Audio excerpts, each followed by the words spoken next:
श्री शिवाय नमस्तुभ्याम। हर हर महादेव। आज की वीडियो के माध्यम से हम जानेंगे कि सावन मास का जब अधिक मास प्राप्त होता है तो उसमें 7 तिथियां ऐसी हैं जिस पर यदि आप अपने द्वार पर दीप प्रज्वलित कर देते हैं, मात्र 5 दीप, तो फिर कभी भी आपके घर में रोग, बीमारी, कष्ट का प्रवेश नहीं होता है और आपके घर में फिर धन संपदा की कमी नहीं आती है।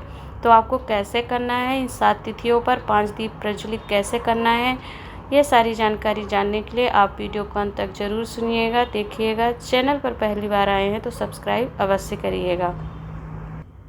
वैसे तो इन 7 तिथियों पे दीप प्रज्वलित करने का नियम तुलसी माता के पास है या किसी देवालय में किया जाता है या फिर किसी घाट, सरोवर, नदी, तालाब के पास किया जाता है, क्योंकि इसमें अमावस्या तिथि भी है, पूर्णिमा तिथि। तो इन तिथियों पर दीपदान जो होता है वह हमारे नदी, सरोवर, घाट या फिर किसी देवालय में होता है या तुलसी माँ के पास हम करते हैं दीपदान। परंतु कुछ कारणों से, जैसे कि बरसात का समय चल रहा है, बाढ़ एवं अन्य कुछ आपदाओं के कारण आपको यह उपाय घर पर ही करना है, अपने द्वार पर दीप प्रज्वलित करना है और इससे भी आप फिर अपने घर से रोग बीमारी को अपने कोसों दूर भगा सकते हैं और धन संपदा वृद्धि को प्रवेश करा सकते हैं। क्या करना है आपको 5 दीप ले लेने हैं और जो विशेष तिथियां पड़ेंगी, जैसे कि पंचमी तिथि, जब सावन के महीने में अधिक मास पड़ जाए, सावन का अधिक मास जब प्राप्त होगा तभी आपको यह नियम करना है। पंचमी तिथि सावन अधिक मास की और अष्टमी, एकादशी, प्रदोष, शिवरात्रि एवं अमावस्या और पूर्णिमा तिथि आप क्या करेंगे, 2 पक्ष होते हैं, दोनों पक्ष में जैसे कि पंचमी, अष्टमी, एकादशी और प्रदोष, शिवरात्रि एक ही पड़ेगी और अमावस्या तिथि आपको एक ही प्राप्त होगी, पूर्णिमा तिथि भी एक ही प्राप्त होगी। परंतु पंचमी, अष्टमी और एकादशी ये 3 तिथियां ऐसी हैं एवं प्रदोष तिथि 4 ऐसी तिथियां हैं जो कि आपको शुक्ल पक्ष और कृष्ण पक्ष दोनों पक्ष में प्राप्त होगी। जैसा कि आप स्क्रीन पर देख सकते हैं कि जो शुक्ल पक्ष की पंचमी तिथि है वह 23 जुलाई को पड़ेगी और 6 अगस्त को पड़ेगी। अष्टमी तिथि जो है 26 जुलाई को पड़ेगी और दूसरी कृष्ण पक्ष की 9 अगस्त को।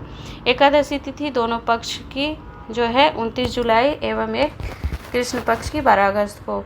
तो स्क्रीन पर आप इन तिथियों का दिन देख सकते हैं कि किस दिन पड़ रहा है। तो इसी तिथि के अनुसार पूर्णिमा तिथि आपको 1 अगस्त को प्राप्त होगी, शिवरात्रि तिथि 14 अगस्त को प्राप्त हो रही है और 16 अगस्त को अमावस्या तिथि पड़ेगी, जो कि सावन के अधिक मास की तिथियां हैं। तो इन 7 तिथियों पर आपको 5 दीप घी के लेने हैं। गाय का शुद्ध घी आपको प्राप्त हो जाए, थोड़ा सा भी मिलता है तो 5 दीप में आप घृत का दीपक लगाइएगा भर करके और फिर उसमें लंबी बाती लगाइएगा। लंबी बाती इसलिए लगाएंगे कि जब भी हम कभी पूर्णिमा अमावस्या तिथि पर दीपदान करते हैं तो उसे लंबी बाती का ही लगाया जाता है, क्योंकि यह हमारे घर में धन संपदा, लक्ष्मी की वृद्धि के लिए होता है। तो लंबी बाती धन संपदा को बढ़ाता है और गोल बाती जो होती है वो हमारे घर की धन संपदा को स्थिर करता है। तो आप क्या करेंगे, आप स्क्रीन पर देख सकते हैं, इस प्रकार आप 5 दीप ले लीजिए लंबी बाती लगा करके और उसमें गाय का घी भर लीजिए और भगवान के सम्मुख में प्रज्वलित कर दीजिए।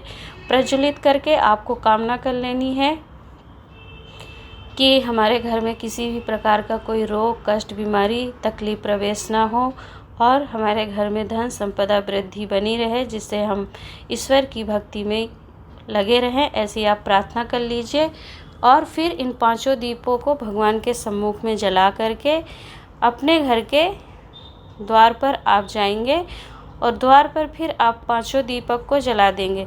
दीपक जब आप द्वार पे रखेंगे तो ध्यान दीजिएगा, आपको आसन जरूर लगाना चाहिए, या तो आप पुष्प का आसन दीजिए या फिर गेहूं का या चावल का अक्षत का आसन लगा करके, जैसे आप दिवाली एवं अन्य दीप उत्सव के समय पर दीप प्रज्वलित करते अपने द्वार में, उसी प्रकार से आसन दे करके दीप प्रज्वलित करिएगा।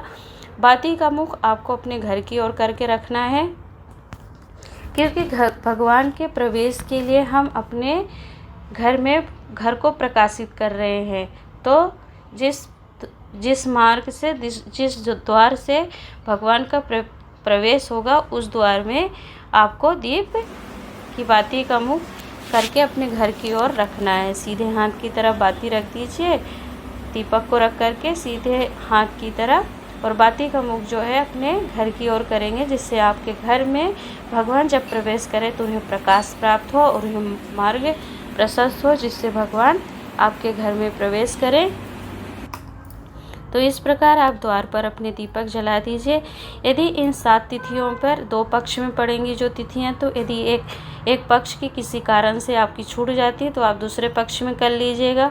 परंतु जो एक ही तिथि आपको प्राप्त हो रही, जैसे अमावस्या हो गई, शिवरात्रि हो गई, पूर्णिमा तिथि, तो ये बहुत ही विशेष एवं महत्वपूर्ण तिथियां हैं। तो आप प्रयास करिएगा कि शिवरात्रि, अमावस्या एवं पूर्णिमा तिथि पर दीप अवश्य प्रज्वलित करें। एक दीप आप भगवान के सम्मुख में रखिएगा और फिर 4 दीपक आप अपने द्वार पर रख सकते हैं, या तो फिर आप एक जो अपने हमेशा मंदिर में दीपक जलाते हैं उसे जलाकर रख दीजिए, और 5 दीप अपने द्वार पर आप प्रज्वलित करके रख दीजिए।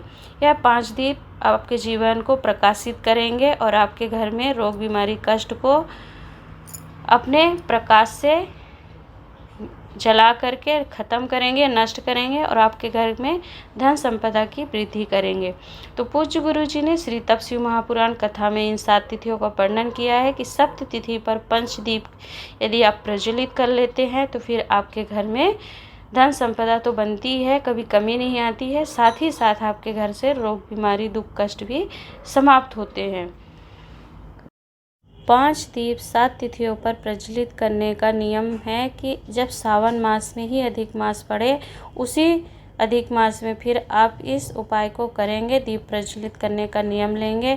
अब तो यदि अधिक मास कार्तिक के महीने में पड़ जाता है या फिर आषाढ़ के महीने में पड़ता है, तो ऐसे महीनों में पड़ने वाले अधिक मास में आपको इस नियम को धारण नहीं करना है। इस बार सावन के माह में ही अधिक मास प्राप्त हुआ है, तो सावन पुरुषोत्तम अधिक मास का जब मिलन संयोग होता है तो उसमें ही यह दीप प्रज्वलन का नियम वर्णित किया है पूज्य गुरु जी ने। तो इस चीज़ का आप विशेष ध्यान रखिएगा। अधिक मास जो है हर तीसरे वर्ष पड़ता है, परंतु महीने बदल जाते हैं, कभी आषाढ़ में पड़ता है तो कभी सावन में पड़ता है, जैसे कि इस बार सावन में पड़ा है। हो सकता है कि अगले 3 साल में जो अधिक मास पड़े तो वह कार्तिक में पड़ जाए या आषाढ़ के महीने में पड़ जाए। तो आपको जब जब जीवन में अपने सावन माह का अधिक मास प्राप्त हो तभी आप इस उपाय को कर सकते हैं, अन्य समय पर इस उपाय को नहीं किया जाएगा। श्री शिवाय नमस्तुभ्याम। हर हर महादेव।